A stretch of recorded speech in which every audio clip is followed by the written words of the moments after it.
après Mayotte, la Russie, vous êtes de retour en Alsace. De retour, et bonjour à toutes et à tous. Alors, quel est le point commun qu'il y a entre l'écrivain et le lecteur, à part le livre, d'après vous? Le plaisir, le côté épicurien. Curiosité, les mots. Le chat. Eh oui, parce que le chat, c'est oui. celui que vous avez sur les genoux quand vous êtes en train de lire un bon livre, et c'est ce que, finalement, c'est le visiteur de l'écrivain toutes les après-midi sur son clavier. Et c'est aujourd'hui un livre absolument extraordinaire que je vous propose, qui s'appelle Le Grand Livre des Chats. Un livre absolument extraordinaire. Alors vous allez apprendre beaucoup de choses, notamment que les écrivains sont des férus de chats. On pense à François Sagan, on pense à André Malraux, Éric à Emmanuel Schmitt. Éric Emmanuel Schmitt, Céline, mais également Colette. Colette qui disait « À fréquenter les chats, on ne risque que de s'enrichir ». Alors, dans cet ouvrage, vous allez apprendre également des choses historiques, des anecdotes.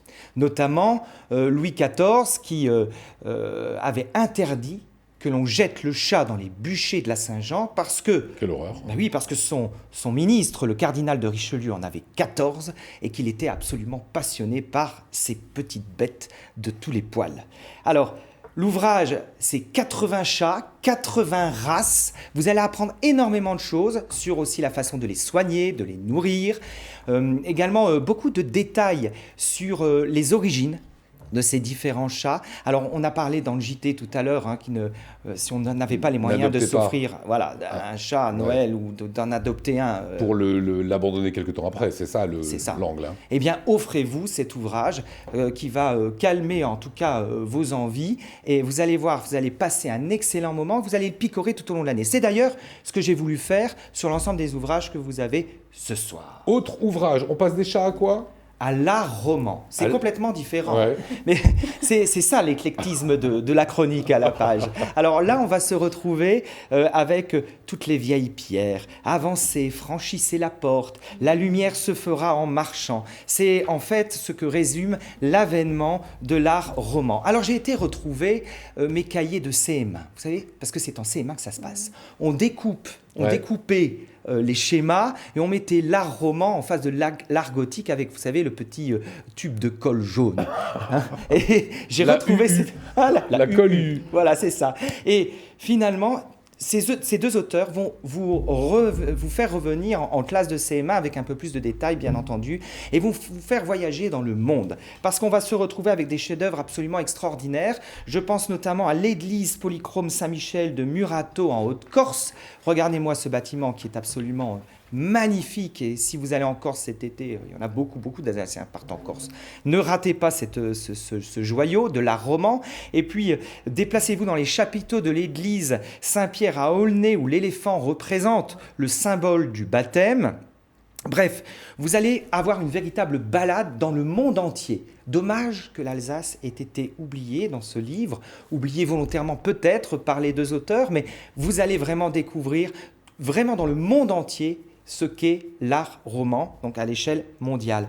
L'art, disait Victor Hugo, j'adore Victor Hugo, l'art, c'est le reflet que renvoie l'âme humaine éblouie de la splendeur du beau. On comprend mieux que vous aimiez Victor Hugo. Une petite dernière, allez pour la route, on part en Normandie. Ah oui, et pas n'importe quel livre. Les peintres de la Normandie. Lionel, absolument extraordinaire. C'est carrément une Bible. Et vous allez découvrir tout ce que les peintres normands ont apporté à l'histoire de notre peinture nationale. Alors, le livre commence par le pont japonais de Claude Monet, que l'on va voir à l'écran, vous allez voir qu'il est absolument sublime. Alors, on se demande d'ailleurs s'il y a une magie dans ce pays des falaises. Et on va se retrouver avec Boudin, avec Braque, mais des autres Delacroix, et vous allez, au fil des pages, picorer les peintures normandes, et aussi au fil du temps, parce que le livre, il est chronologique, et on va passer de l'impressionnisme au romantisme, etc., etc. Alors vous allez flâner. Quand on le feuille comme ça, il est absolument sublime. Hein. Ah, il est sublime, il est 3 kilos complet. de pure culture sur les peintres normands. Oui, absolument. Et puis vous allez découvrir les paysages. Dire, c'est la Normandie, c'est Honfleur, ce sont les plages, ce sont les pêcheurs.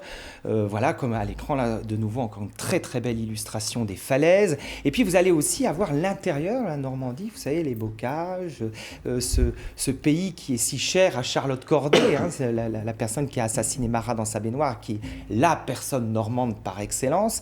En tout cas, ce livre est comme les 3 que je vous ai proposés ce soir, des ouvrages que vous pouvez consulter toute l'année, parce que ça ne se lit pas de A à Z, bien entendu, mais de temps en temps, on le sort de sa bibliothèque quand on a des invités, quand on est en famille, quand on est avec ses enfants, et on passe un très bon moment. Merci beaucoup Martial, toutes ces infos vous les retrouvez bien sûr sur le site Alsace 20 et sur le site de Martial que vous découvrez martial-debrief.fr.